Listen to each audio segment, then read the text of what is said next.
Question बता चुके थे। आज वाला क्लास में हम 2 क्वेश्चन बता रहे हैं, तो आप लोग ध्यान दीजिए। और मिठाई वाला तो हम चैप्टर अच्छा से बता ही दिए, कहानी समझ में आ गया होगा, ठीक है, विस्तार रूप से बता दिए। तो इस क्लास में बच्चों हम तीसरा और चौथा क्वेश्चन को हम कवर करेंगे। तो देखिए, विजय बाबू कि एक ग्राहक थे और मुरली वाला एक विक्रेता, दोनों अपने अपने पक्ष के समर्थन में क्या तर्क पेश करते थे वो हम देखेंगे। तो ग्राहक मतलब होता है कि खरीदने वाला, अब विक्रेता होता है बेचने वाला, ठीक है।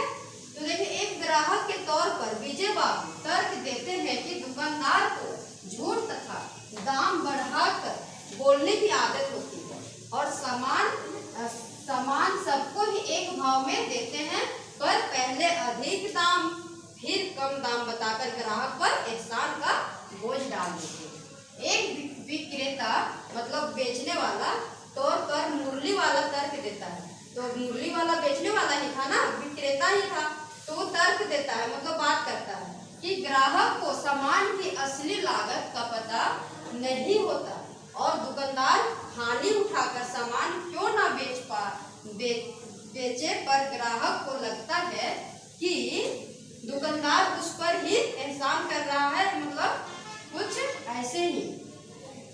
ग्राहक हमेशा दुकानदार पर संदेह ही करता है, ठीक है। अब चौथा क्वेश्चन देखिए, खिलौना वाले के आने पर बच्चों की क्या प्रतिक्रिया होती थी। तो खिलौना वाले आने पर देखिए क्या होता है। खिलौने वाले की मधुर आवाज सुनकर बच्चों चंचल हो जाते थे, मतलब कि एक्टिव हो जाते थे, मतलब कि जल्दी जल्दी हमको जाना है, आवाज ही सुनकर। उसके स्नेहपूर्ण